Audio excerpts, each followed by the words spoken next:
G'day, Commanders. When the munchies take a hold and the Starscape vista appears before you, what better time? Here is Space and Biscuits by 12 Strings Inc., available on SoundCloud and presented to you via Lave Radio. Commander Strings out.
Commanders, when the boost activates in station and the insurance just don't cut it, makes you want to scream, Lave Radio presents Crying at the Sky, a track that carries all the emotion of your epic stuff up. Hear more like it at 12 Strings Inc. on SoundCloud. This is Commander Strings, signing off.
Lave Radio.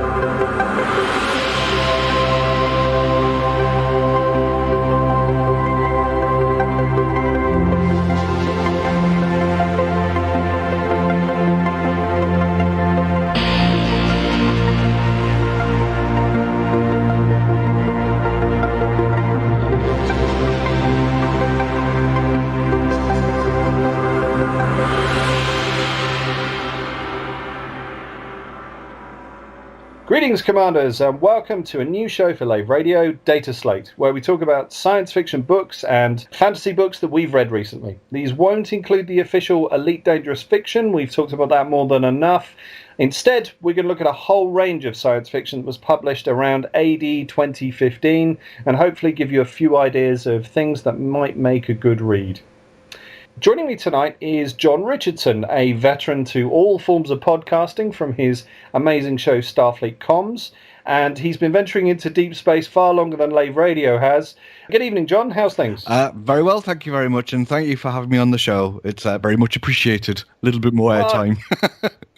Absolutely, and I think, to be honest, with the fact that you've got a slightly broader take on science fiction in general, you've been out there exploring the far distant void for longer than we have.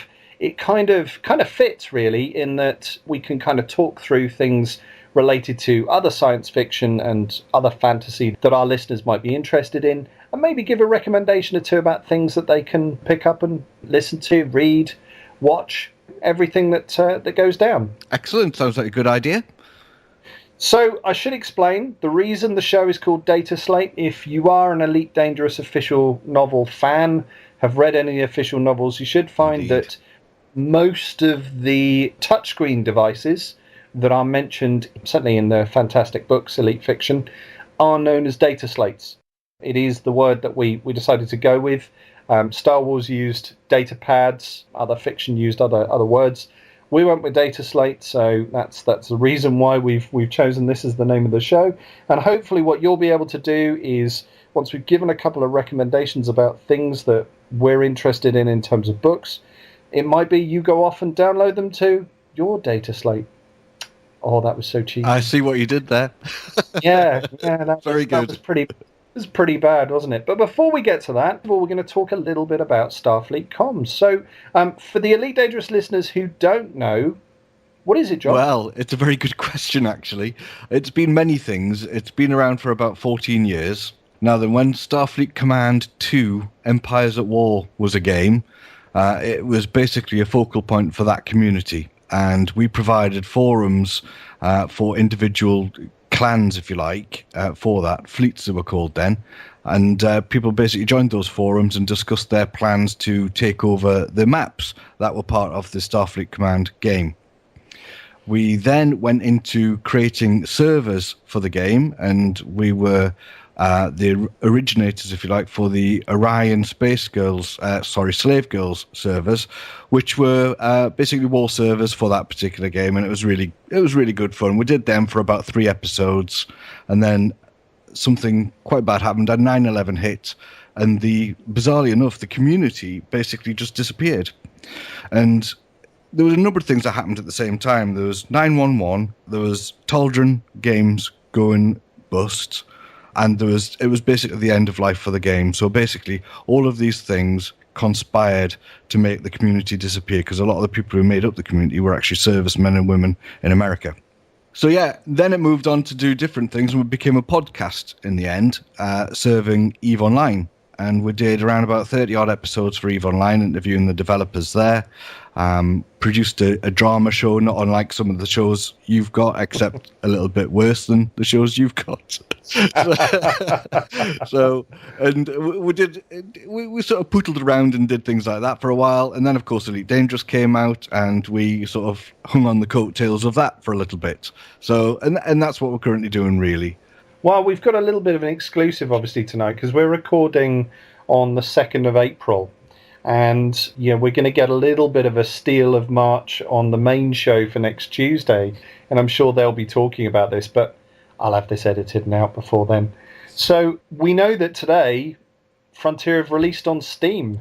We do indeed, yes. What's your thinking, John? Well, basically, I think it's a good idea. I think that to increase the audience is a good thing. To reach that audience and gain more revenue is also a good thing. And I notice also there's a bit of controversy around it regarding Steam keys at the moment. And hopefully that looks as if they're going to look into that and resolve.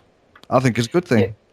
It's a tricky thing, isn't it? I mean, certainly you've observed this development process with perhaps a bit more of an experienced eye than we have. And one thing we've sort of said, and we kind of have had the thought of, is that maybe that Frontier, they don't have any experience or that much experience of moving into this kind of popularity of game, this kind of MMO within the current online contemporary climate. So it's possible that occasionally they get one or two decisions where they don't really know what the right decision is to make at the time. Yeah, it seems to me as if sometimes they get caught on the hop slightly, and not through anything bad, just a case of perhaps overlooking something. Yeah, it's sort of, it's not making a mistake, it's more just not really knowing. That's right, yeah. Before they sort of do something. I've seen many games do this before in the past anyway. Taldrin did that quite a few times. Eric Bethke, who was the CEO of that, did that a couple of times. You know about John Smedley of SWG fame. He made a couple of mistakes. And, CCP, who became expert in the end in managing their community, I think. They did have a couple of faltering steps, but now manage that community effectively. And I think that really Frontier, I think they will get there, and they will do that, and they're not far away. They just need a little bit more experience tucked under the belt, I think. Yeah, it's just one or two times these things sort of happen, don't they? And I think it's about people sort of giving them the right advice at the right time, and hopefully they make the the decisions that they choose to make. I guess with the Steam key situation, though, I mean, it is logistically quite difficult, isn't it? In that they've got to think about how their patches are going to work. They've got to think about if there isn't keys for the existing community who are served through their own website, how those two reconcile each other. It's tricky. I think it might be simpler than we think, in all fairness, because once they've got the patch available, Steam distributes it fairly quickly and simply throughout their network of content delivery servers. So I can't imagine it would be really difficult for patches to be delivered. I think it'll be easier. The marrying up of the accounts of people who have already bought alpha, beta, pre-existing people, to give them a Steam key, I think it'll just be the administration of that. That'll be the difficult thing, rather than the actual technical aspects of it. In fact, they might even have it already in hand. Yeah. Okay. Well, worth seeing, and obviously we'll keep an eye on it as things go. So, in terms of Starfleet Comms, where are we looking to find it? StarfleetComms.com. Okay, nice and easy. It is. And I know because I've listened to a few bits and pieces on Starfleet Comms, and you interviewed Kate many moons ago with regards to Mostly Harmless. So there's one or two things of that. Obviously, we interviewed Kate as well, but I'm sure she said more things to you than I don't know. She ever says to us. No, she doesn't like us because we dump radioactive waste in Slough all the time. So I really enjoyed the interview with Kate. She was so warm and so open. It was just a pleasure, an absolute pleasure to do.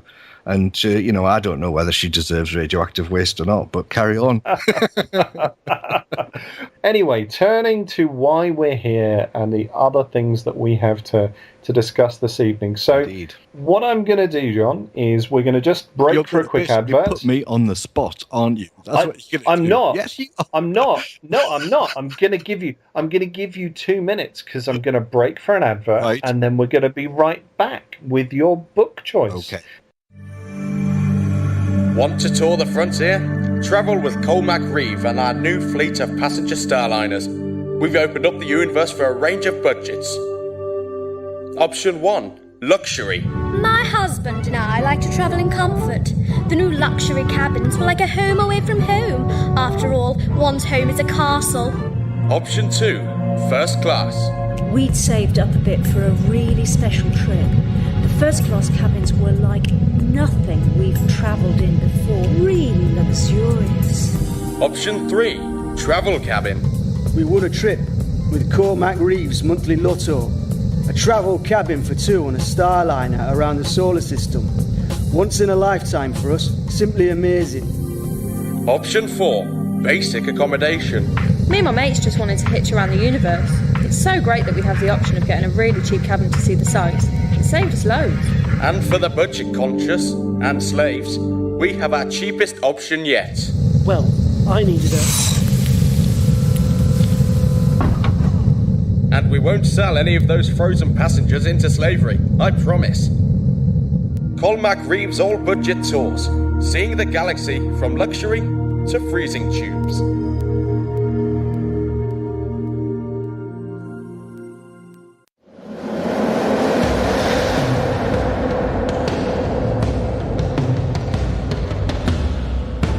Greetings, Commanders. You're listening to Lave Radio.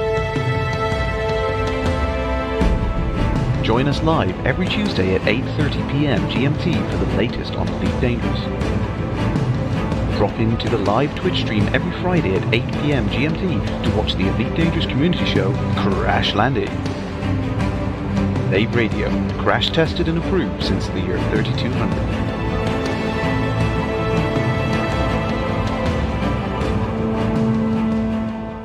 Okay, and we're back, Commanders. So we've structured the show with a little bit of introduction, and as I mentioned, I'm here with John Richardson, and what we're going to do is go through John's book choice for this evening. So, John, what have you chosen? Right. I have chosen Spinwood Fringe Origins, which is a collected trilogy.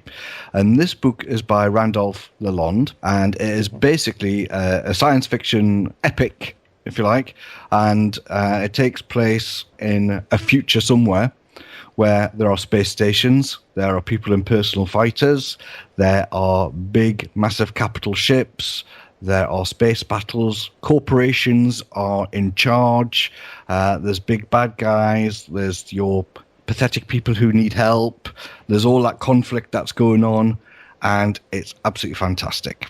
And it's free.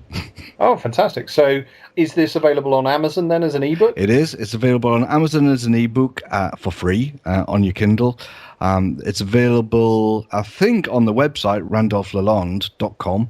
And if you want to buy the hard copy, you can do, and I think that's around about £11. In terms of the content, I guess then we're looking at the kind of space opera that the kind of Elite Dangerous fan would be interested in. From your description, it's got all those kind of elements, the sort of Star Wars stroke Battlestar Galactica stroke Elite Dangerous stroke Star Citizen. Yes, that kind of look. Yes, however, the style in which this is written makes it very easy for you to actually pick it up, read for a few minutes, put it down, get on with something, and then want to pick it up again. Because even in 2, 3 minutes, 4 minutes or something, you've got a page turner that's going on. It's got a really good pace. The characterization in it is really good. Some of the technology in it really sparks your imagination. So you've got people's suits, for instance, which are full environment suits, as thick as cloth. So it's a bit like your Remlock. So, yeah, sure. But the Remlock is just the mask, and it sort of covers that bit, but this is like almost an entire body thing. It adjusts according to what you want to do, and it's brilliant stuff in it. AIs that are attached to your wrist, governed by particular laws. You've got renegade AIs.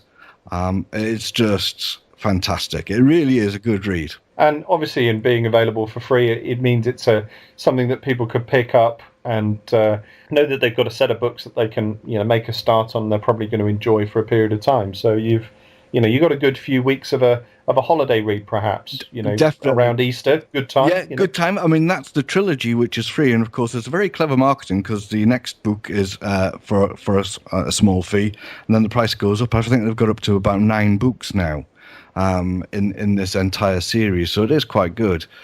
Well, I can appreciate that because certainly with my Wissamere books, I did exactly the same. So, right. Yeah.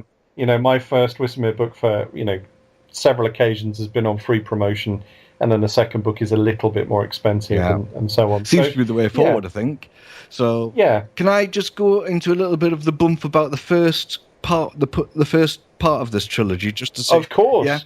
Yeah. No, let's get an idea of the story. Obviously, we're going to be careful with spoilers, but yeah, let's get an idea. Absolutely.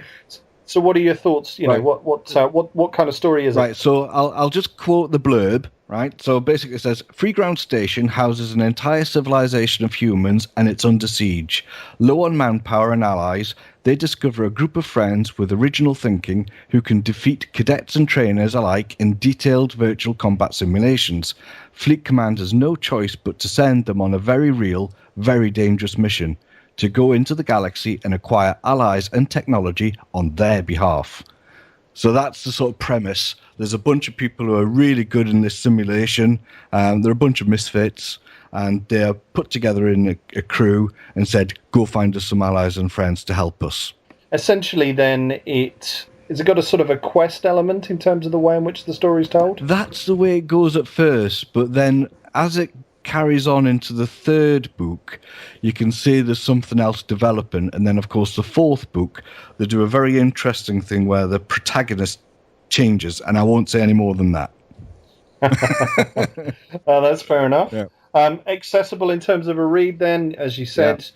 Really, obviously you went through and really enjoyed it as it came out. Do you think, is there anything that kind of lingers as a memory from it in terms of the read? What's memorable about it? I think what made me enjoy the book was the fact that there was no attempt at making it more gritty or real than was absolutely necessary. Because I think some books tend to sort of like lay on the gore a little bit unnecessarily, whereas this was actually, a little light on that in all fairness, but it still managed to become real. I don't know how to explain that. No, that explains it. I think we've got it. And it wasn't unnecessary. Basically, there weren't any bits in it that were unnecessary. I think every word sort of counted, which was good. And I just liked the characters. The characters were just so friendly and appealing. Well, it's a difficult thing for a writer to kind of get a cast, and to just to distinguish between different characters as they're going through. I guess then are there any particular memorable ones that you'd name? Well, Captain Jacob Valance is obviously the hero of the piece, and he seems like a very reasonable chap, and you do get to like him. His love interest is also quite pleasant. She's a good character with problems of her own. I won't say any more than that, obviously. And there's a representation from basically all parts of the community, as you would expect. So it's one of those books that's got representation that everyone will find something that they like. So I liked it, and I thought the characters were just well turned out and well developed, especially the captain. Okay, fair enough. So we're going to recommend this as a good read. Obviously available for free at this stage, so worth picking up. Yeah, absolutely worth picking up now, giving it a try before you buy into the rest of the series. Yeah. It's a little bit of as I've said, I'm experienced with this, so it's a little bit of the first one's for free. and then now I'm your dealer. Yeah, that's right. But, you seem very familiar with this. Well, that's kind of something that occasionally Kindle ebook writers can do, and yeah, so obviously worth a check out. So certainly something I will take a look at when my extensive list of reviewing books is a little bit shorter. But yeah, so we're going to recommend this. Do you want to suggest where they should go and get it? I would suggest you probably just have a look on Amazon, really, and that's probably the easiest place. But failing all else, go to randolphlalonde.com, and if you Google Spinwood Fringe, you'll be able to find it dead easy. Okay, so that's Spinwood Fringe by Randolph Lalonde. Yep. We're going to cut for an advert break, and then we'll be right back with my choice. Mm-hmm.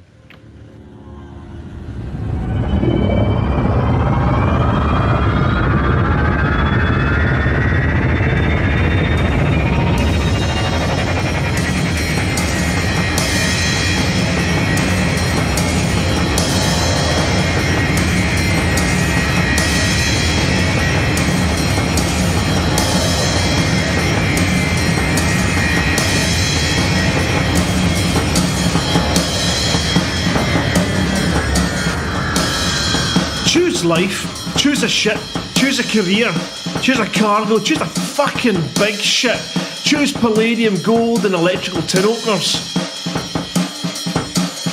choose good health, low cholesterol and ship insurance, choose fixed interest loan repayments, choose a space station, choose your friends, choose leisure wear and matching luggage, choose a paint job and hire purchase in a range of fucking colours. Choose decals, exploration, and wondering where the fuck you are on a Sunday morning. Choose sitting in that chair, running mind-numbing, spirit-crushing trade routes, stuffing fucking junk food in your mouth.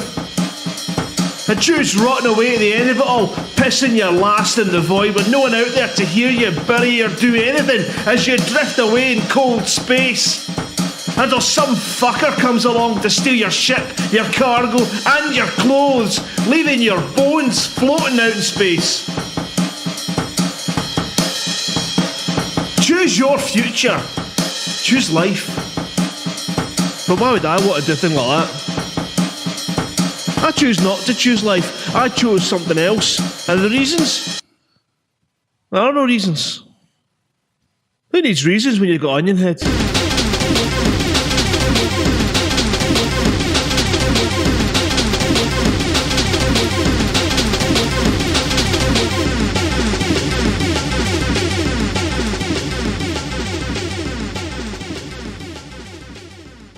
And we're back. Okay, so we've had John's recommendation, and now it's my turn. Now, the book I've chosen for our starting episode, I thought I'd go big. I thought I'd go... Have you supersized it? Is that what you've done? Well, I thought I'd go impressive for 2014. So it depends, it depends how much you read contemporary science fiction as to whether you know this, whether you don't know it. Okay. So I've gone for Ancillary Justice by Ann Leckie. Now, what is known about Ancillary Justice, if you don't know the book, I'll read you the blurb here from Amazon. Okay. The record-breaking debut novel that won every major science fiction award in 2014. Oh, that is Ancillary big. Justice. Sorry. Yeah, absolutely. It is. You can't get any bigger than that. Ancillary Justice is the story of a warship trapped in a human body and her search for revenge. Ann Leckie is the first author to win the Arthur C. Clarke Award, the Nebula Award, and the Hugo Award for Best Novel in the same year. So it's, it is huge.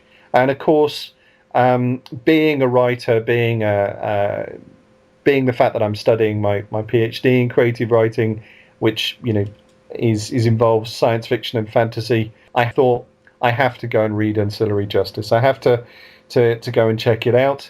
And I am one of those people that when people tell me something is good, then that makes it harder for it to be good.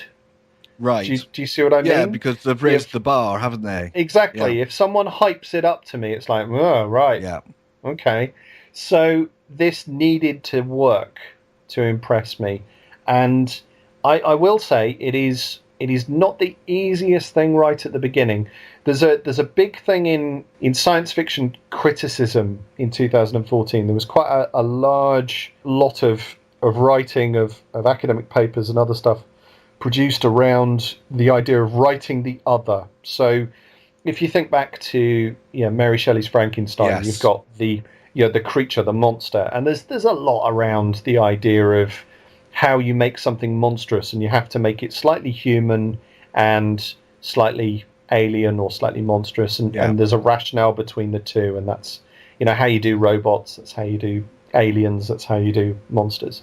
And so the idea of the technique of writing the other was something that was very much being talked about, written about, explored last year. And Ancillary Justice, that's essentially what it does. It writes about the other. So I'll give you the blurb. So I've given you the headline. I'll give you the blurb. They made me kill thousands, but I only have one target now. The Ratch are conquerors to be feared. Resist and they turn you into a corpse soldier, one of an army of dead prisoners animated by a warship's AI mind. Whole planets are conquered by their own people. The colossal warship called the Justice of Torren has been destroyed, but one ship-possessed soldier has escaped the devastation. Used to controlling thousands of hands, thousands of mouths, the Justice now only has 2 hands and 1 mouth with which to tell her tale. So essentially it is the story of this, one individual that was a hive mind. Yes. And it tells some of the backstory of how we came to this in flashback. So you have 2 timelines going on. You have the current of being one person, and you have the backstory of being more than one person. And it's so interesting as to how it's structured, because it's not just about being the whole ship. What this individual or what this mind does, it's capable of segmenting itself. So one of the scenes is set on a planet, and the Justice of Torren AI has sent 20 soldiers down to escort this lieutenant, and they have a mind of their own, but they are segmented away from the rest of the ship. And then we tell the story of how they go back to the ship, and it kind of, so this very, very incredibly detailed writing on how to sort of manage these different ways in which something would experience, would understand, this kind of structure. Very, very, very interesting in terms of the way in which that works. Yes. I mean, I would imagine, is this the sort of book that you would probably read again to try and get what it was about? Or is it one of those that you get immediately? I'm not sure. I mean, it starts with a murder, which is a fairly classic plot for most genres. Obviously thriller plot, but you can kind same story really, isn't it? Paint it. And essentially it is a bit of a murder mystery as it goes through. Yeah. It's got all the kind of space opera stuff that you would have in the kind of traditional Elite Dangerous, Star Citizen, etc. epic that you would have, because you've got these huge capital ships, you've got this sort of Federation style organization, which is the Raj, and you've got their pacification of planets. So you've got like a little bit of lots of different writers going on in terms of what's there. You've got maybe a little bit of Ian Banks, in terms of the structure and the culture of the Raj as well. So when you were reading this, what struck you about at the very beginning? What was the hook? Well, to start with, as I said, it's a little tricky. It's written in first person, so I think the moment that I started to question and struggle a little with it was the moment where the entity, one-esque, is the term for the 20, as they were for most of the initial novel, and that basically determines their patrol. Right. Okay. It's the Justice of Torren's first patrol unit. 20 people, they're called 1-esque, and then you have 2-esque and 3-esque. I see. So anyway, 1-esque are down on the planet with their lieutenant. And it's the moment where they start looking at themselves, or they're reading the body language. Of course, it's an AI, so it's reading the body language of the lieutenant it's there to escort, who it's known for X amount of years. And so it can judge all their vital signs really, really quickly and really, really cleverly. So it was that moment where 1S could read a little bit more into what the person was thinking than a normal person could. That was the first moment that made me go, oh, not sure, this is. And then, as it moved on, when we started to get into the layers and ways in which this intelligence was handled, there's moments where it's reprogrammed without it wanting to be reprogrammed. There's moments where it wants to do something, but it can't because there's an order in its mind that it can't disobey, and it can't feel or it can feel the order, but it doesn't know what the order is. Oh, I see. The very clever sort of bits little of ideas. hidden blocks, if you like, that it can't bypass. Absolutely. And I think the thing that grabbed me, and this was the moment when it really grabbed me, was when we understood what the large scale of the Justice of Torren was, what the large mind was. Yeah. And you realised just how small this individual had become by becoming one person. And the writer had managed to make me feel strange, or make it feel strange for me, being just in one body. Just in one body. How clever. Yeah, it's really, really, really good piece. The sequel is out. The sequel has also won awards. Ancillary Sword has won awards. It does have, and to compare it to your choice today, it does have a little bit of a cliffhanger ending. It does very much set up for a second book. Of course. But it has gone stratospheric all across science fiction at the moment. So definitely well worth a look. Brilliant, and that's Ancillary Justice by Ann Leckie. Yes, this was her debut. She's been to Clarion. So Clarion, if any budding writers want to know, there is a US set of writing courses, very very exclusive, very prestigious set of writing courses run by Clarion. Ann Leckie went on the Clarion course, workshopped some of her ideas there, and then developed this through into a novel. And it just, it's blown everything out of the water on all the prize lists. It is absolutely fantastic as a read. And yeah, it is something that, that you'd read again. But at the same time, I'm just looking forward to the sequel. I think the sequel's going to be, it's one of those things that, okay, when I get a minute, I'm just going to read that because that's going to be great. Excellent. So, well, yeah, if you have a book and you see a book like that and it makes you feel like that, that's only a good thing, isn't it? Absolutely, and that's quite a skill to get that done. So, I think so. In terms of compelling characters in the piece, it's all first person, so it's told through the character of 1S, who goes by a variety of different names, but you can follow it because it's first person. In terms of the supporting cast, they all very much have a role. There is a certain amount of characterization to them and different things. You've got Lieutenant Suvarden, who is a companion for quite a lot of what's there. She's quite interesting, and there's so many layers to it because it follows this one character trying to get to the truth, and it is very interesting. You kind of almost journey through this very weird culture. How did you find?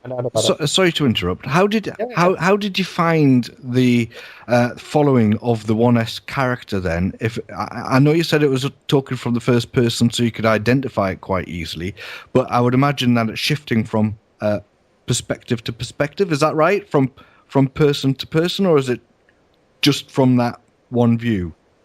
It does shift from person to person, depending on which section you're in. So where we're in the contemporary timeline of 1S only having one body, then it's essentially told like a first-person narrative. Yeah. But then when you have these moments where 1S has 20 bodies, you will have essentially the writer uses that as a device. And you always know with a writer that where there is a difficulty like this, where they're breaking a bit of a rule because kind of closeness of perspective and what have you, when a writer knows what they're doing, then actually that breaking makes it really good. So you have moments where she's talking to one of the lieutenants and then there's a disturbance outside. And of course, she can use that immediately to switch the scene. She can have two different conversations at exactly the same time. One of her can be performing one action while something of her is performing a different action. When so she can kind of pull the perspective out, Yeah. and then drop it back in, which is quite a careful, or it's quite a tricky device to manage. Yeah, But I was with going to say this- that would be quite a complex thing to do, and you need to be quite convincing to pull it off, I think. So, yeah. Yeah, I'd say. I mean, there's a moment where we're back on the Justice of Torren, and a shuttle is arriving, and some of her is dealing with the shuttle, some of her is in the recreation room, some of her is somewhere else, and then the shuttle, some of the guests of the shuttle go into a deck that she's not in, and she starts to get worried about it, and so on. So it changes around. Brilliant. Quite a lot. And where I say she, one-esque being a she, one-esque is male or female, depending on whatever the host is. Yeah. So, Yeah. it has this sort of way of doing something very different, very memorable in terms of the read. Oh, fantastic. That sounds really good. Okay, so we put that on your Christmas list then. Yes. Yeah, I'm just looking at it now. $4.99 Kindle edition, hardcover, £20.72. Yeah, well, it's still at the moment, obviously still at the moment very new, That's right. very... and it's at the top of the charts, of course. So Yeah. and paperback $5.59, so that's good. And that's on Amazon, by the way. I'm looking. So Sure. No, it is available up on Amazon, so it's well worth taking a look at. Okay, so that covers us in terms of our reviews for this evening. Yes. We'll just say to any listeners out there, if you want to get in touch with us and talk about a particular book, if you want to come on and talk about a book, you're more than welcome to. If you pick up one of the ones that we've recommended... Oh, send in a then- review, yes. Yeah, absolutely. We'll read out some of the comments and the suggestions that you've got about your experience of reading that particular book. If you want to find any more recommendations, then I can certainly recommend a couple of places. One of which is the website SF Book, who I occasionally review for. That's www.sfbook.com. You can find an awful lot of contemporary science fiction, not just the big sort of stuff like Ancillary Justice, but also you can find independent authors. So there's a real range in terms of what's there. And if fantasy floats your boat, then you could head over to the British Fantasy Society website, which is britishfantasysociety.co.uk. Go take a look over there. They also produce regular reviews, and they have a journal which is excellent and features reviews of different books. If you want to find more information about John Richardson's site, Starfleet Comms, head over to starfleetcomms.com, where you can find out all sorts of different stuff. If you want a good laugh, you ought to watch our Spaceship Pew Pew Bridge session that we had for charity recently, and some of the outtake from that, if you like, where the bridge consoles were flying off and smoke machines was going, and it was grown men crying, that sort of thing. Was this with Artemis? It was, yeah, and it's. Yeah, we're planning on using Artemis at LaveCon. Are you? So yeah, LaveCon 2015 will hopefully feature a game of Artemis. We have yet to lay the challenge down to the Frontier devs team who are coming. Yeah. But I think the idea is the Lave Radio crew will go up against the Frontier team. Yes. You heard it here first. Yes. It's not as easy as you think. I'm sure it's not. If we put Foz anywhere near the captain's chair, I'm sure it'll be disastrous.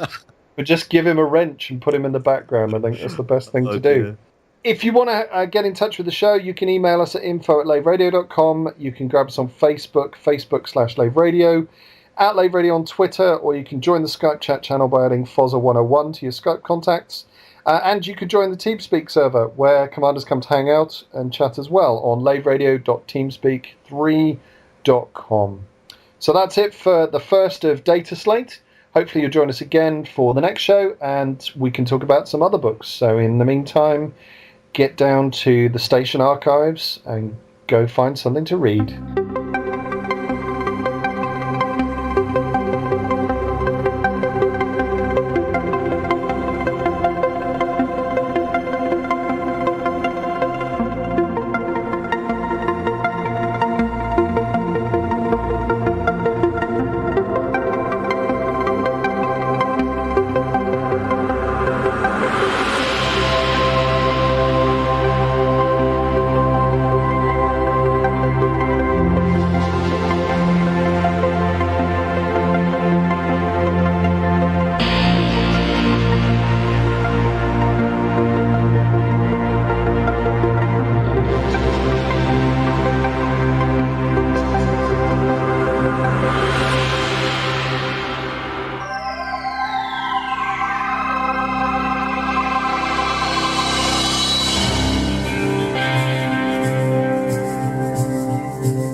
of the puzzle always freezes on me.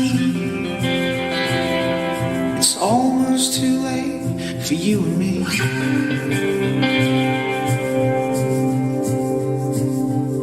I want to drink in the way of which he would have done, drinking like it would stop being fun at the end of the day.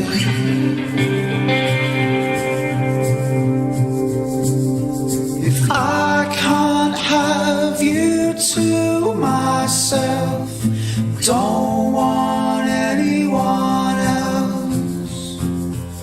Something's gone I can't replace. Don't want anyone, anyone, anyone.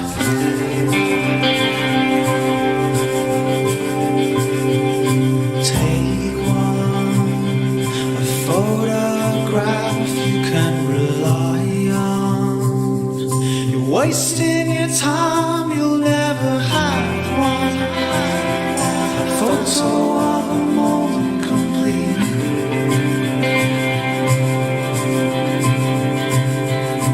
Pull on the best black dress you could spill wine on, and look at the tears from all his fake friends that you won't see again. And if I can't have you to myself, don't want anyone else. Something's gone I can't replace. Don't want anyone. And if I can't have you to myself, don't want anyone else. Something's gone I can't replace. Don't want anyone, don't want. I wish you could see me now. I'm out in the world on my own, and I wish you could see me now. I'm out in the world on my own. I'm out in the world on my own. I'm out in the world on my own. I'm out in the world.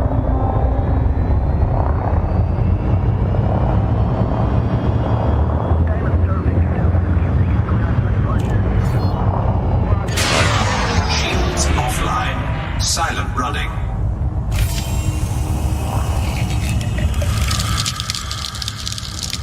It was cold, I was freezing, I'd had too much booze. So I thought I would pack up my cow for the night.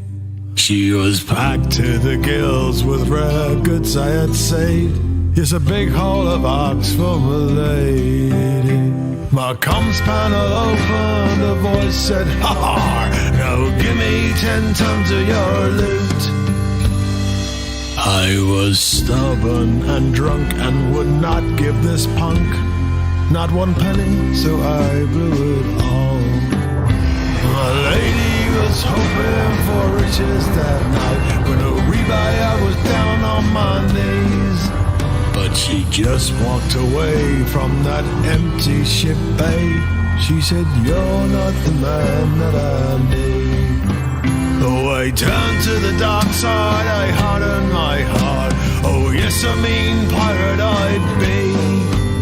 I flew out of that station and into the sun.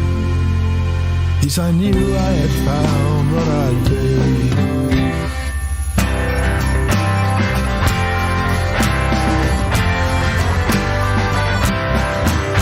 I was flying my Cobra right out of Cremain with a hole full of Lave and brandy. I was swigging so deeply from my hidden mug, with the rest smell of onion head round me. Maybe I'll find a girl and forget her one night, or put up with my pirating ways. But until then I'll drink from this old hidden mug, and I hope that I'll meet her one day. One day, Christmas Day, oh, I'll win back your heart with my gold and my charms. Oh, one day, Christmas Day, but until then I'll keep on my pirating ways. Well, hey.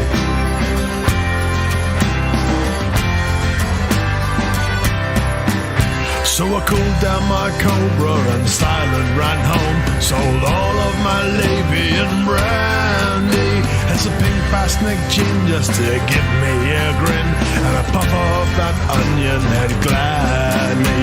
Maybe I'll find a girl and forget her one day, or put up with my pirating ways. But until then I'll drink from this old hidden mug, and I hope that I'll meet her one day. One day, Christmas Day, oh, I'll win back your heart with my gold and my charms. Oh, one day, Christmas Day, but until then I'll keep on my pirating ways. Oh, one day, Christmas Day, oh, I'll win back your heart with my gold and my art. Oh, one day, Christmas Day, but until then I'll keep on with my pirating ways.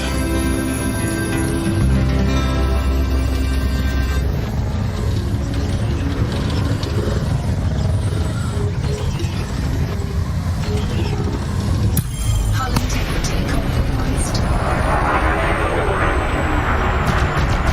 Under attack.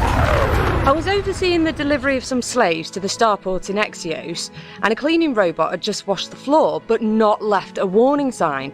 I had to run after a slave that was escaping, and I slipped and fractured my wrist. I was delayed for 10 whole minutes while the Medicomp repaired the damage. My time is billable. Can I get compensation? Yes, you can. I was on a regular trading run back to Sol, and it was my job to repaint the outside of the ship. I was given the wrong kind of EVA clamps. Nothing bad actually happened, but it did give me a fright. Can I get compensation? Yes, you can. I was checking some robots through customs when I distinctly heard an official call the robots clanks. I was deeply offended, even though I'm not a robot myself. That's their word. You're not allowed to use it. Can I claim for moral outrage? Yes, you can. At Cowell and McGrath, we are now taking any kind of legal action. No case too small, no justification too frivolous. If you've been lightly inconvenienced, embarrassed, or in any way put out, then someone should be made to give you money. Don't be a stupid clank. Excuse me? Cowell and McGrath, taking on any case, playing the percentages. Attention, attention. Second technician Chris Forrester to the station gantry. The vending machine has broken. Repeat, second technician Forrester to the gantry. The vending machine has broken.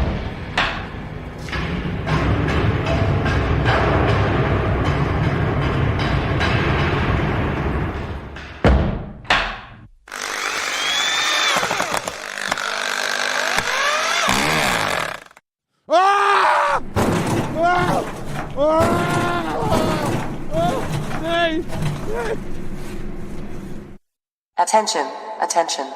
Medical officer to the gantry. Medical officer to the gantry. Barkeep, give me another. Transaction denied. I'm sorry, Commander. Your credit has run out. Space. Double Lavian. Alright for some. I used to be like you. Hold empty, tanks dry, cops picking on you everywhere. Drunk your last credits too, I bet. What's it to you? You want to check in with Null, pal. Before you start renting out your spleen to a biotech. Null? What's that then? They picked me up after I ended up looking like you. Support, training, missions, backup. They helped me. Now I help them. You're having a laugh, mate. Where is this bunch then? LTT 4961, Conway City. Show up, give them some help, and your rough days are over. We are Null. Find us at tinyurl.com/join now. Conway City. Probably want to shower first, though. This episode is fondly dedicated to the memory of Nick James, who played Senator Havelock in Series 2 of Escape Velocity. A courageous and dedicated performer, Nick was taken from us far too soon, and we will miss him greatly.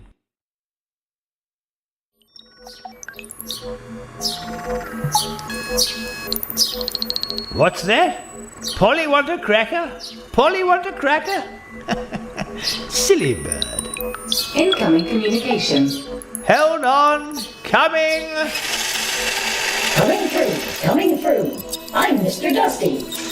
Give me your trash. I'm shoo, you silly droid. Give me your trash. I don't have any trash for you. In this month's most beautiful home, however, presenter Ian Shadwell described me as an essential companion. Oh, whatever is the matter with you? Get away! Dr. Carl Linsky. Yes? What is it? This is Vinvinge from Mercury Gal Shipping. We're due to deliver your weekly supplies from Game and Dock. I'm afraid we've had to push the delivery back. Oh, what is the matter now? The only pilot we have rated for your ring system has been diverted to a priority job. I thought I was your priority job. I'm sorry, our insurance doesn't allow unrated pilots to deliver to your residence.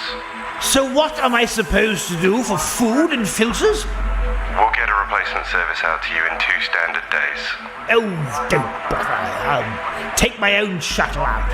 And you can expect that I will start looking for a new service.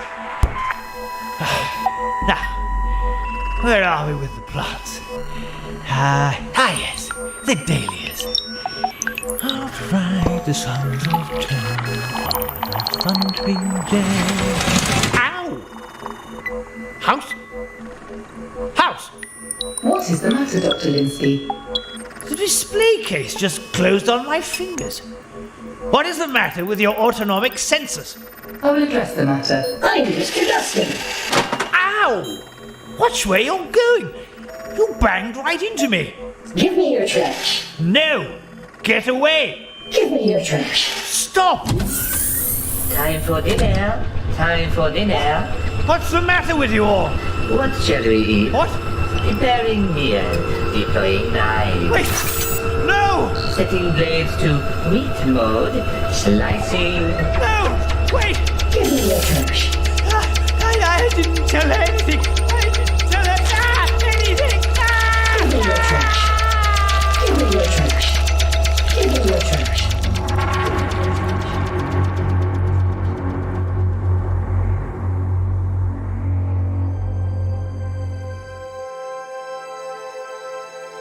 Amid the stars in the sky, humanity expands and thrives as it pushes back the boundaries of the universe. From the luxury of the core systems to the harsh worlds of the frontier, men still fight. Some fight for survival or greed. Some fight for a flag and others for retribution. But across the lonely darkness, they all share one aim: to be elite.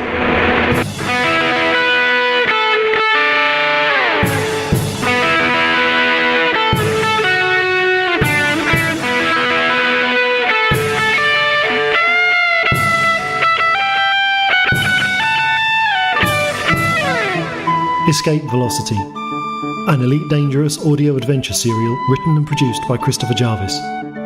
Series 3, Episode 2, Mod Cons.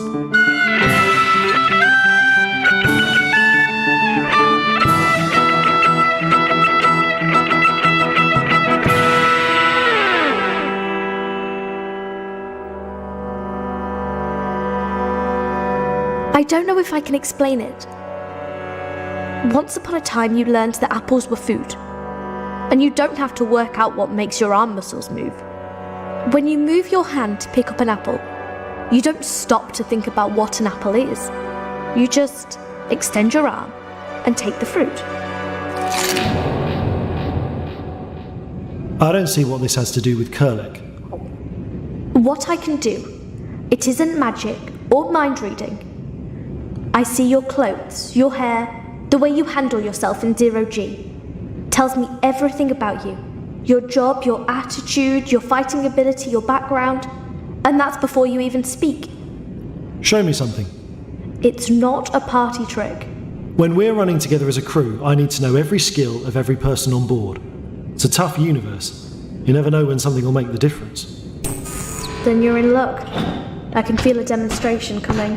What the hell is this system we're jumping to? It's a lead. The hell it is? It's nothing to do with my case, and I've made it very clear that we need to return to federal security ASAP. Relax, it's on the way. It is not. And even if it were, I haven't authorized a stop. My instructions are to bring you both in. Thane is the commander. It's his call. Thane is a criminal, a fugitive, and as far as the corporations are concerned, an escaped slave. His status in free systems is dependent on his cooperation with me. Right. What if you could bring your handler a second bigger rest? What? You've been underestimated for a long time. They stuck you out on the frontier in deep cover, a gamble to flush out Colmac Reef.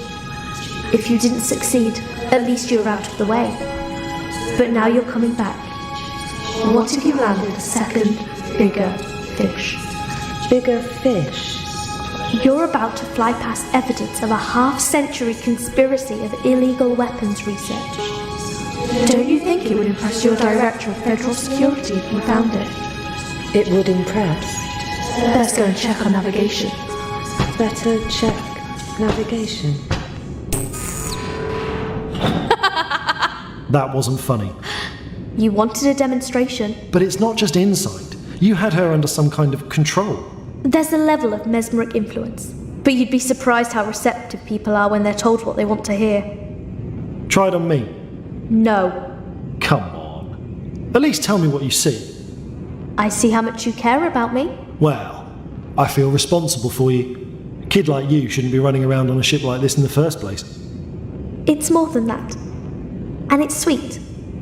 But I really don't need a father. No, way off the mark. I don't need a daughter. And your family. Andrew was the last person you had. Now she's dead. I'm all you have left. Stop. Sorry. I didn't want to use the power on you. I never have. I didn't even ask for it. It was the family. They came for me and finished my training.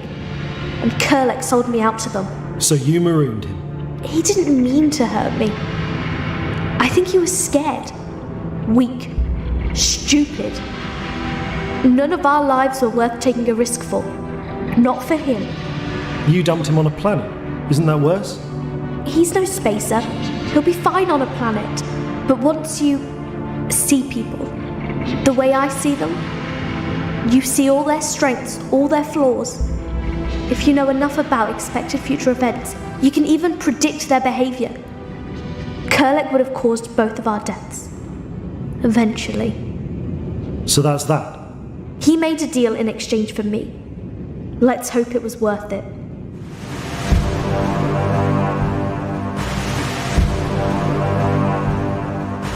Prisoner will stand. Prisoner will confirm name. Anders Kerlek. Anders Kerlek. Identity confirmed. You have been sentenced to a Rockforth Corporation private restitution facility. What about my trial? Your trial has been conducted, and you have been found guilty. I don't remember that. Your presence was not required. The evidence was presented and challenged by Rockforth Corporation evidence assessment units, and the level of your guilt was measured. Machines? Machines considered my evidence? The evidence assessment units use adjudication algorithms to balance evidence for and against. Wait. What about Dallas? Dallas was supposed to be making me a deal in exchange for a pardon. Scanning. There is no record of mitigating evidence in the system. I should have known. The length of your sentence is indefinite. You will provide labor and skills to the Rockforth Corporation until such time as the financial damage you have inflicted against the corporation and its members have been repaid. This is a fair sentence. Fair? What do machines know about fair? Do these machines know about the colonies Rockforth keep in artificial poverty? Children born deformed, but for the cost of a few measly drugs? The evidence assessment units avoid unmeasurable and emotionally driven items of evidence. Considered evidence included your breaches of technology patent and your legal transgressions in Rockforth control systems. Prison transport B26354 is loading for departure. Sentence to begin immediately. Wait! Can I just say something in my defense? Prisoner processed. Returning to low power mode.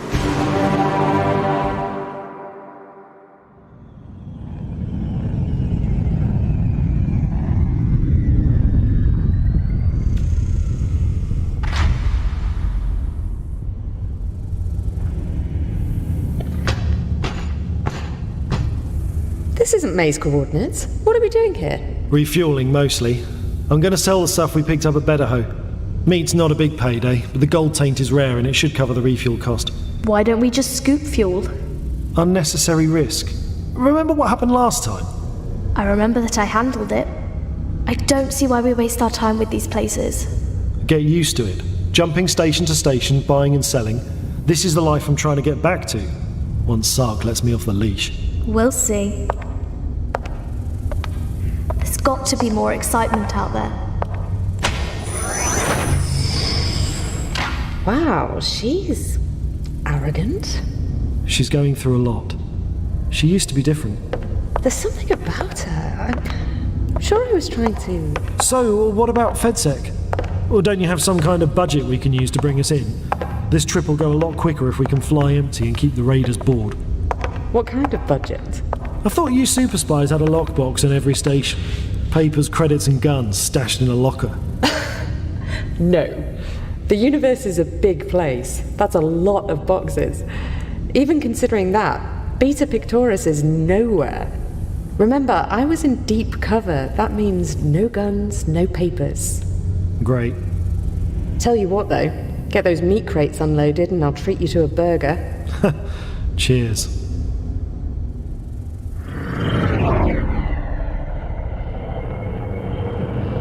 Computer, repeat scan for stored target. Craft designated escape velocity.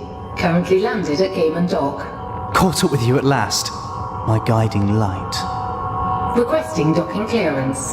Cancel. This port is too busy. I'll wait for them to leave and tail them. I wish to share my... Why do I keep saying that? Why do you make me feel like this, Thane? I'm sure I've met you. You're a nobody. I never felt the pull. Now, you're all I can think about. I will share my darkness with you. I will share my darkness. I will share my darkness.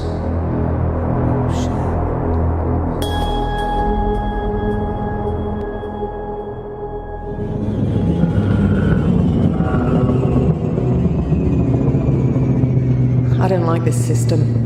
White stars make everything so cold, like all the colour's gone from the world. I think this is a mistake. Look, what's the problem? It's hardly out of the way, and as May says, this Dr. Linsky might have some useful evidence. If it's so important, why can't I find anything on his work? May thinks the evidence might have been deleted. Oh, great, one of those. The great conspiracy theories of our time. Look, I have top security privileges. Not even top. I have crazy security privileges.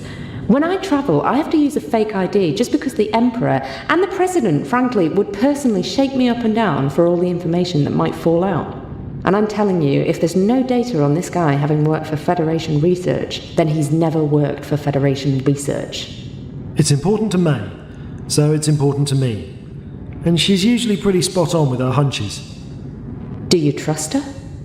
Someone asked me that before, not very long ago. He ended up selling May out. What are you trying to say?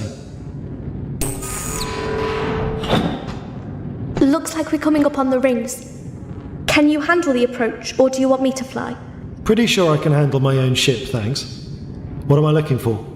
Dr. Linsky's home. The coordinates I have indicate it's somewhere within the rings. What kind of an idiot builds their home inside rings? Usually someone who wants to lead a very quiet life and has enough resources to pay for countermeasures. Wait, what? What kind of countermeasures? The kind strong enough to stop stray rocks falling through your roof. Rings can be unpredictable, and we should be careful. FIS profiling has ring dwellers down as retired crime bosses or assassins for hire. People that appreciate their solitude and don't take kindly to visits. She's right. We'd best go prepared. Where'd you get that? On Game and Dock? I figured we'd need protection. What's the problem? You carry a gun. You think I can't handle it? I don't doubt it. But where did you get the credits? That's a pretty good model. Expensive. Oh, I convinced the store to make me a promotional gift. They'd be happy to see their gun on the glossy pages of the magazines. It's one of the trials of being a major holo celeb. What? You're famous? Oh, this is all we need. She's not famous.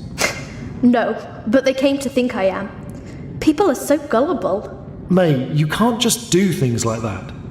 Why not? Come on, it's not as though our trips are strictly legal.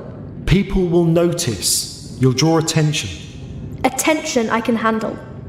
You're always saying every member of the crew should bring something to the ship. Well, I just increased our firepower. It's just... It isn't like you. How do you know what's like me and what isn't? How are you supposed to know if even I can't figure it out? Forget it. May! And I thought my family was bad. Can you go make sure she's strapped in? We're coming up to the rings and I need to fly us through. Could get bumpy. Sure. But I think you answered my question.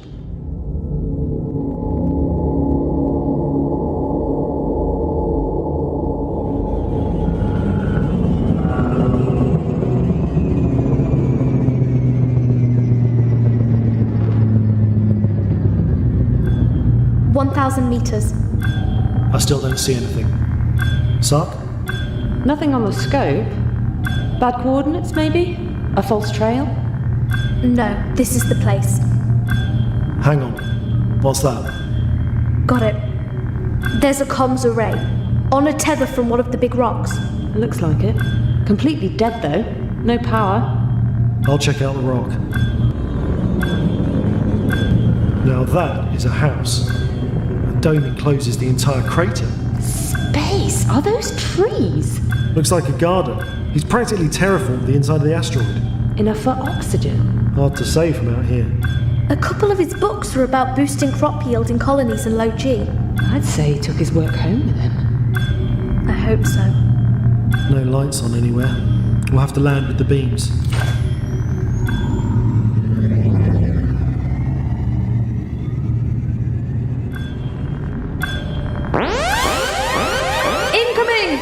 I thought it was dead. Countermeasures. On a separate circuit. Probably designed to keep rocks away. Scanning projectile. Nothing. No circuits, no guidance. That is one dumb rocket. Missed us. Keep going. Yeah, sure. This is bad. I've got 4 objects on scope. Wait, they're all gonna miss. Stay on this heading. Okay. If you think it's... What was that? Scanning. Thane, on the cockpit. It's some kind of mesh. Our vector's drifting. We're being pulled away. Pace, it's a dragnet. It thinks we're a meteoroid and it's using rockets to push us away from the dome. I'm powering down. Wait!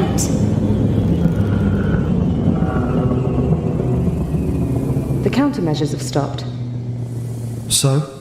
So, it looks like we're landing outside the crater and walking in. Who's going? We all go. We've only got 2 EVA suits. What kind of idiot only has 2 suits? Hey, for a ship designed for 1, 2 is pretty good. Sark and I will go. Isn't that right? What? No. I have to go. I need to talk to Dr. Linsky. If he's here. Sark needs to bring her knowledge of federal research documents. See if anything looks familiar. Someone needs to keep an eye on the ship. It's only logical. I don't like you going off on your own. I won't be on my own. Isn't that right, Sark? Sure.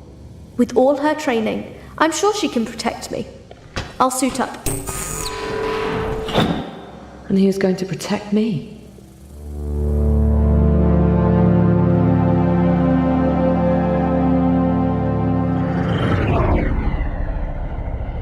Where are you, Thane? What's so important in these rings? I wish to... No! Stop!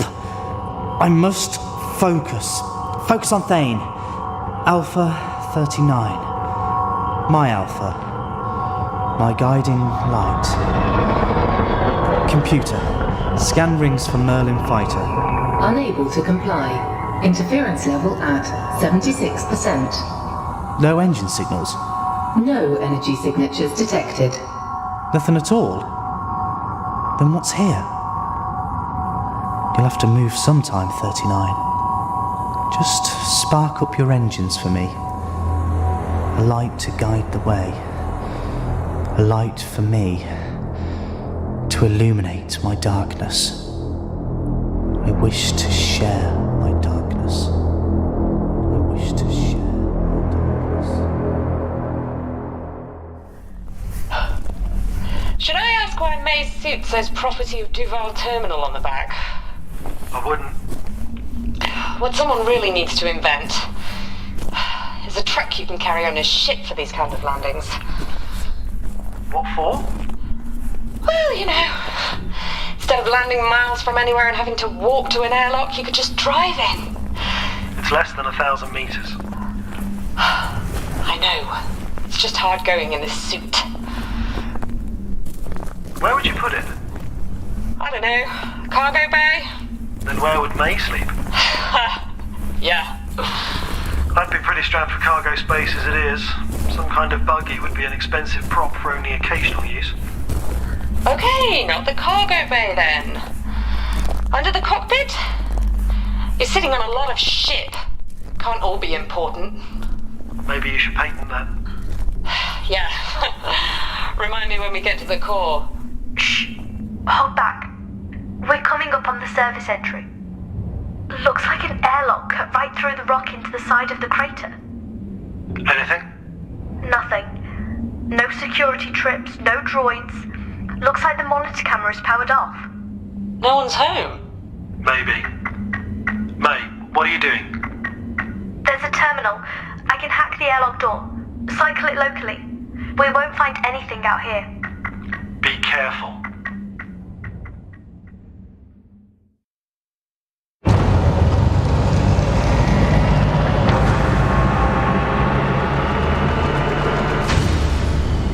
There's air here.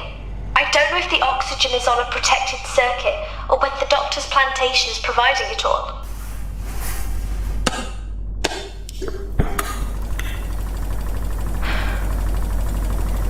It's cold though.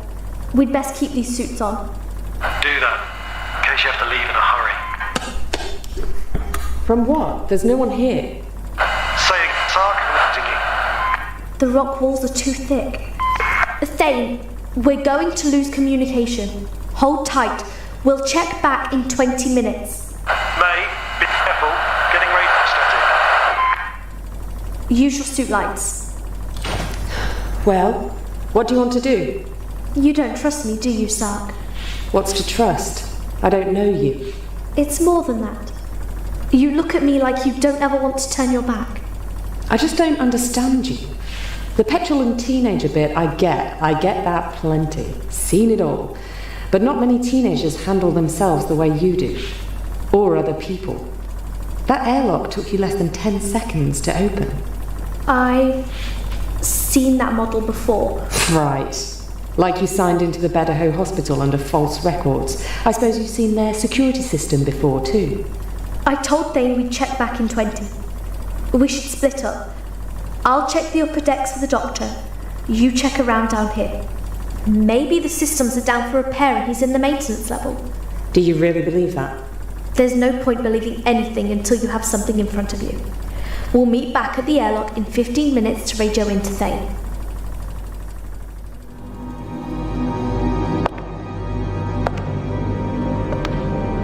Dr. Linsky? Dr. Linsky, forgive me. I really need to see you and talk to you.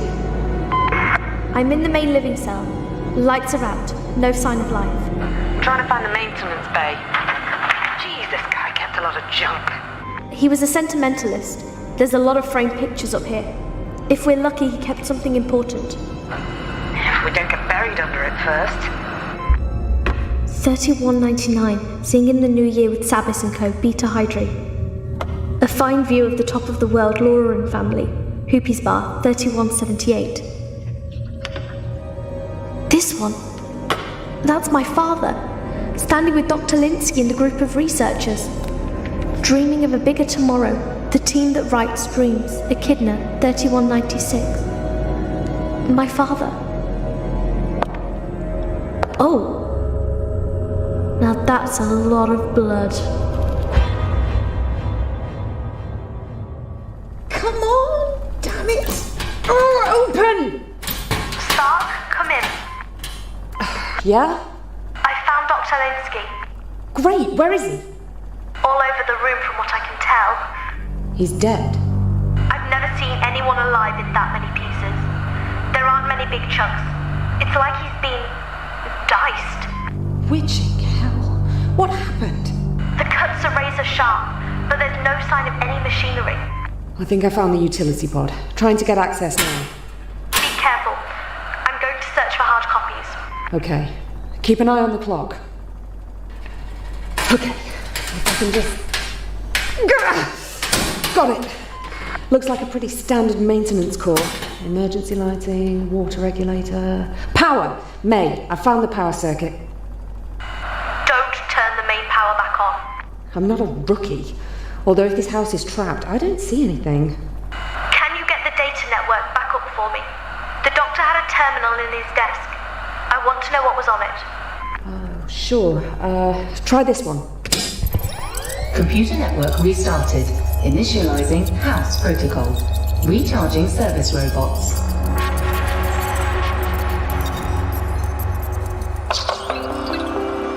Got it. The computers are coming online.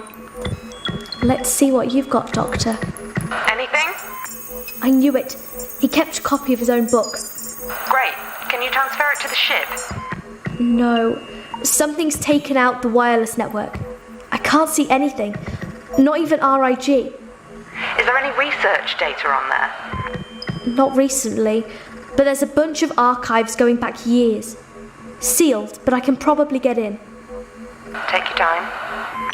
Computer search. May Havelock. May Havelock was born in 3185 on Topaz, Fasis. The younger child of Imperial Senator Tobias Havelock and renowned business leader Absalom Havelock. She deferred a military career to work for the Echidna Corporation. Her tenure terminated with her death in 3216, aged 30 years. I'm dead. Is there a picture? It's me, but older. She looks happy. Younger child. Computer, show records for May Havelock's family. Accessing. Found. Havelock, Senator Tobias J. Found. Havelock, Director Absalom. Found. Havelock, Baron Bryant R. Dallas. My brother was Dallas. Charging complete. Deploying domestic service. I'm Mr. Dustin. Give me your trash. Accessing menu roster. Accessing override patch. Codename Echidna. Slicing mode enabled.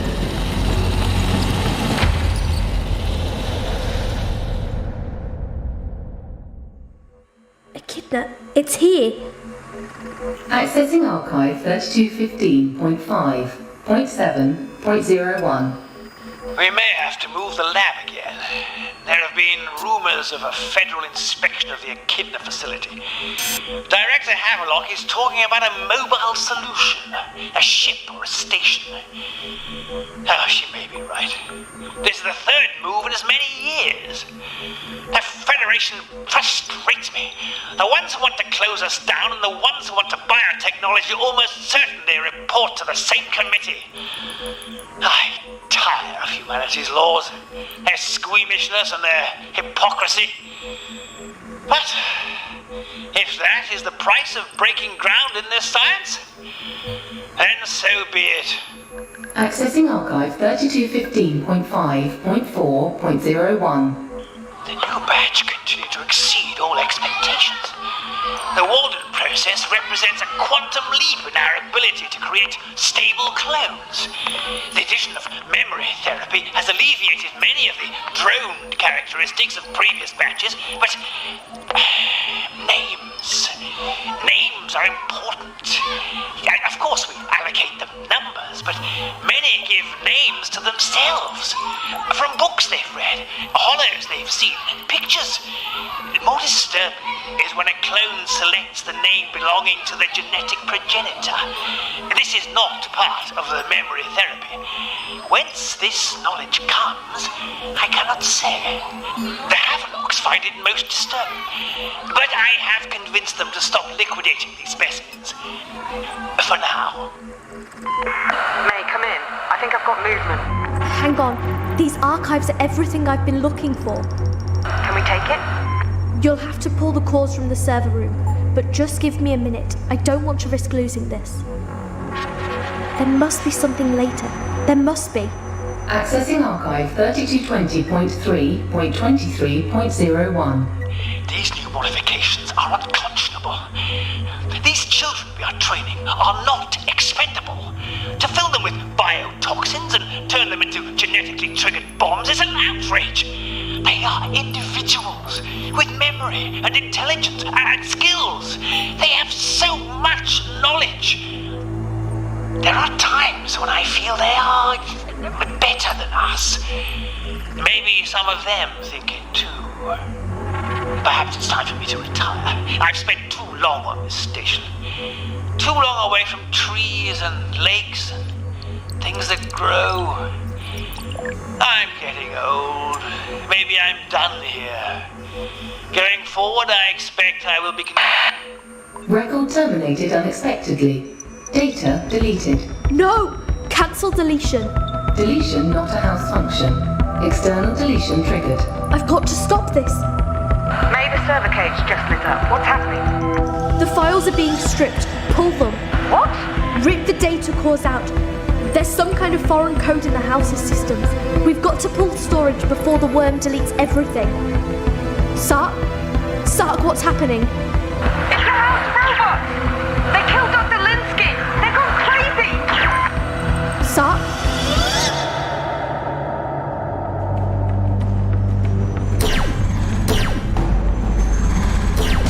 Oh, another one down. Come on. Yeah. Okay, next one.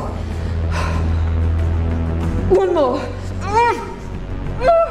Come on. Time for dinner. That sounds big. Oh, witchy hell. Time for dinner. Preparing meat. May I go company? Slicing. Space, what is that thing made of? Thank you for your inquiry. My food preparation attachments are made from the finest toughened platyridium for prolonged cooking life and food hygiene. I am not going to be diced by dinnerware! Oh, space! May! Get down! Damage detected. Did you get them? I'm fine, by the way. I could see that. Did you get them? Yes, they're here. Let's go then, come on!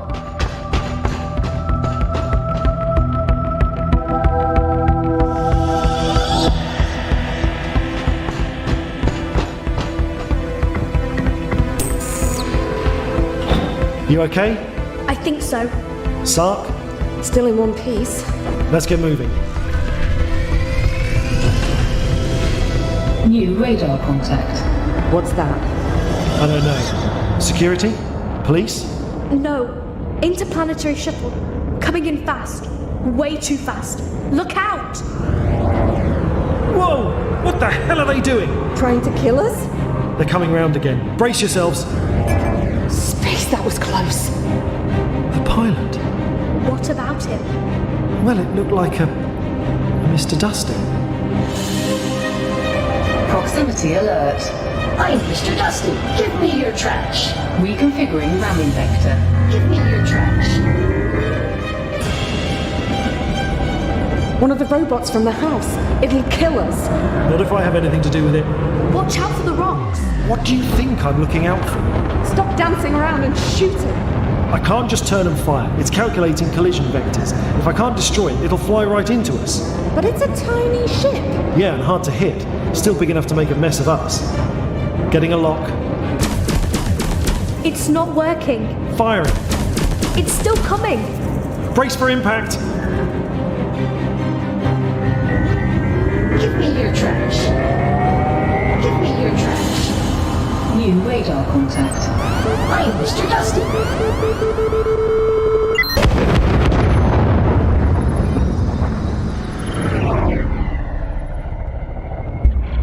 What was that? New radar contact. Took out the shuttle. Saved us. They're coming about. Looks like they're stopping. Hail them. Sure, give me a sec. Thane. It'll be fine. Target craft, come in. Target craft. No response. Target craft, this is the escape velocity. We wanted to thank you for that save. Are you okay? It's Dallas. Dallas. What are you doing here?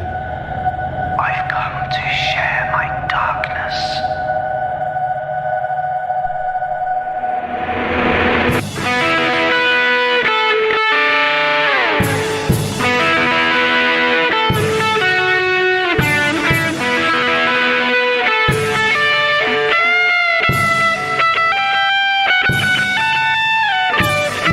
In episode 2 of Escape Velocity, Christopher Jarvis played Thane, Amy Timms, May, Liam Macaulay, Dallas, and Janet Westwood Wilson played Sark. Andy Seacombe was Dr. Linsky, Dean Sheridan the cooking droid, James Trott the courier, and Verity Croft was the computer. Mr. Dusty was played by himself. Escape Velocity was written and produced by Christopher Jarvis with music by Alan Stroud and is a Radio Theatre Workshop production. Elite Dangerous is copyright Frontier Developments. For more information and full credits, please visit escapevelocity.laveradio.com. I could murder a cup of tea. Yorkshire Gold, if you have it. Double Yorkshire Gold. And if you don't have it, you're dead. Lave Radio, broadcasting to every corner of the galaxy. Attention, Commanders. This is Simon Jones, soundcloud.com/Simon Jones UK. This is called Alien Dreamtime.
state of UFO modeling is how incredibly pedestrian the alien is assumed to be.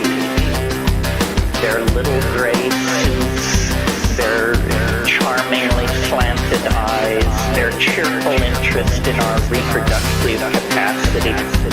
I think that the alien will be so alien that your jaw will hang in the air.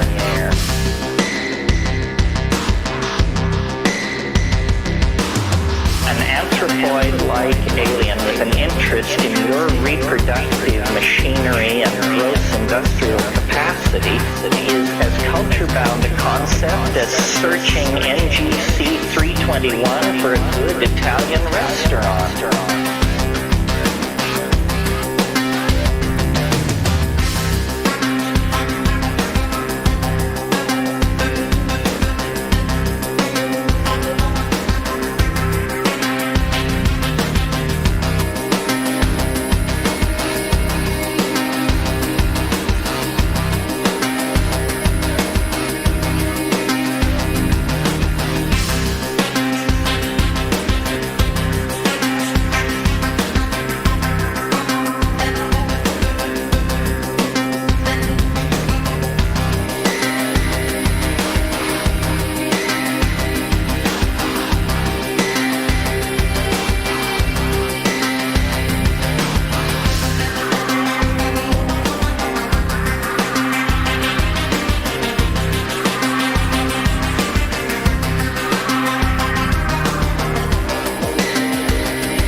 Galaxy calls, a chant from the stars to come live in the core.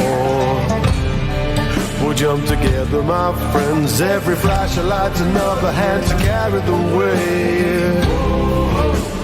Jump on board, into those cars.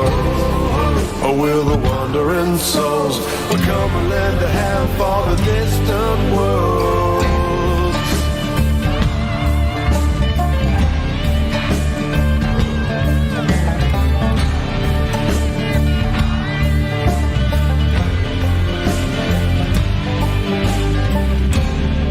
Or take a blaster or two, 'cause in those pristine rings there's a fortune for you.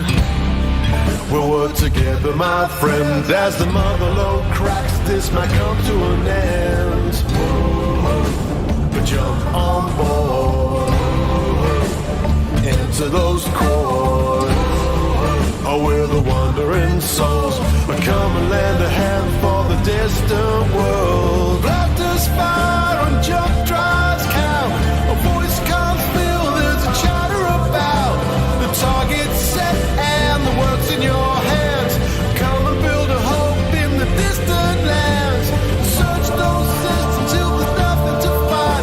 Leave the trouble in the bubble way behind. This is your chance as the future unfolds.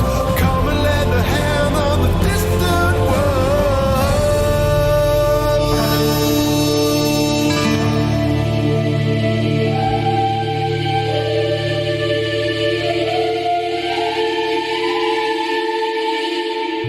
Natural remedies have always been some of the galaxy's finest, so when we discovered a wholly natural way of slimming down and reducing your appetite, we had to share it with everyone. Harnessing the amazing powers of our native parasitic life, we've solved an age-old problem. Vega Slimweed has been used by settlers of the region for decades with undeniable results and significant health benefits.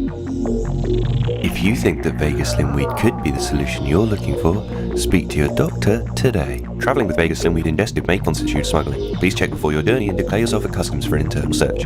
Failure to digest does not constitute grounds for reimbursement. Side effects may include, but are not limited to, increased blood pressure and heart rate, insomnia, nervousness, blurred vision, restlessness or headache.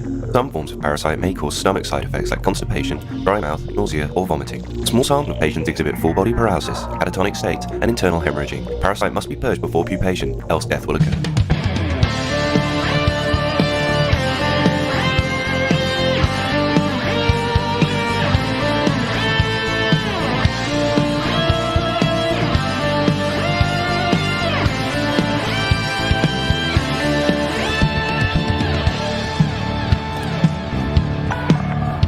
Authorization cleared. Proceed to landing pad 39er.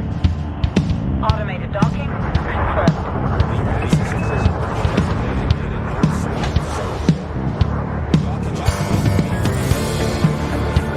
Lakon 4 Delta 4. Welcome to this federal facility. Please observe all status docking procedures. This station of 0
Hello, Commanders.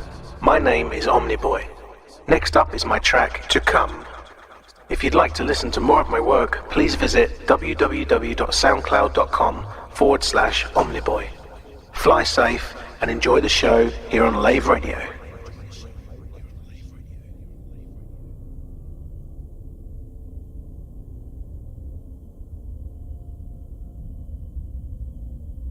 I believe that this nation should commit itself to achieving the goal, before this decade is out, of landing a man on the moon and returning him safely to the Earth.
Attention, attention. Lave station infomercial. We interrupt your broadcast to bring you essential system information regarding the planet Lave. Lave Radio began broadcasting from Lave Station in early 3299. Originally, it was to be based in Ashuria and run by commercial entrepreneur Chris Gavin, but difficulties with transmission across the planet and system meant it was relocated to Lave Station. The Lave radio team are Lave Station Commander Alan Stroud, Chief of Operations John Stapler, Station Entertainment's Manager Chris Jarvis, and Second Technician Vending Machines Chris Forster.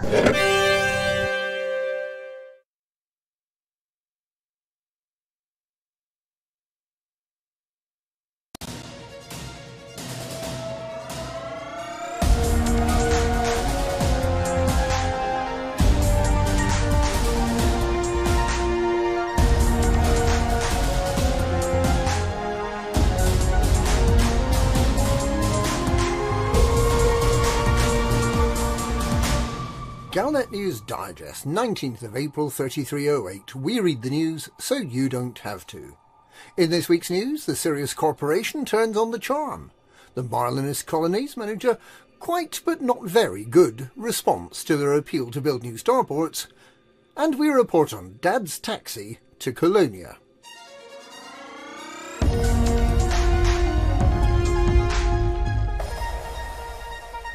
Dr. Lee Yong-ri, the CEO of Sirius Corporation, has invoked the proud history of the Sirius Corporation in an attempt to assuage the fears of Alliance citizens who are subject to protection from Thargoids by the corporation. But is the history of Sirius really as impressive as he claims? Dr. Lee described to his Alliance audience how Sirius's neutrality in the Battle of Achenar allowed it to mediate peace between the young Empire and the Federation. He described how Sirius had offered Marlinist refugees a place to establish colonies, diffusing the tension that had been building up between the Empire and the Federation over these refugees. He described how Sirius had hosted the Galactic Summit, conveniently omitting that Simguru Pranav Antal had made an earlier offer to host the event, and he invoked Sirius's greatest invention, the frameshift drive, to illustrate how trustworthy is Sirius. Dr. Lee did not describe Sirius's long-standing practice of coercing independent systems to buy Sirius technology, often at gunpoint. He didn't mention the tactics used to try to persuade Engineer Ramtar to release his hybrid Guardian technology blueprints. Tactics that involved intimidation, break-ins and criminal damage to Ramtar's Phoenix base. He did not mention Sirius's alleged connection with the distribution of recreational onion head gamma strain, or the way corporation has used its close ties with the Kumo Council and with the Alliance to expand its influence much more widely around the galaxy. Dr. Lee did not describe how it was reportedly the Alliance that reverse-engineered Thargoid technology to make the frameshift drive possible, with Sirius an undeserving benefactor. The fourth superpower, as Sirius has been called by its detractors, is not the largest megacorporation, but it wields by far the most influence, with its economic and military might. It is an unprincipled and dangerous force, very nearly as powerful as the Alliance. Some might even say that the Sirius Corporation has kept Prime Minister Mahan in power for their own purposes. Dr. Lee said he understood the concerns of some Alliance citizens, and he hoped history would judge Sirius's honest attempts with the Alliance to defend and preserve humanity. History may well judge Sirius, and history may not find it quite as innocent and wholesome as Dr. Lee would like.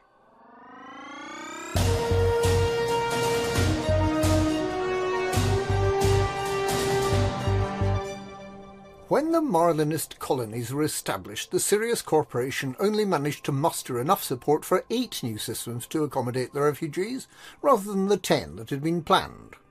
and as the celebratory campaign to establish 6 new starports in the Marlinist systems nears its end, history seems to be repeating itself with lacklustre support and a likelihood that the Marlinists will be doing well if they get enough funding for 4 out of the 6.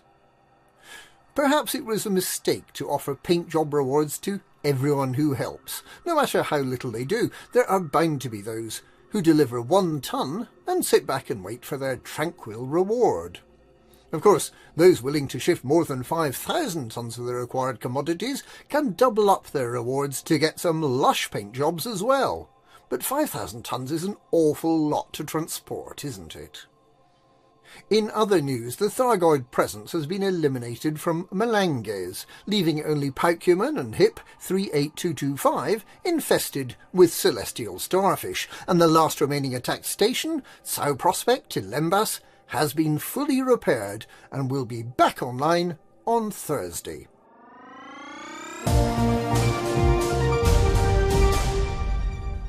Can you hitchhike across the galaxy by taking a ride in someone else's ship?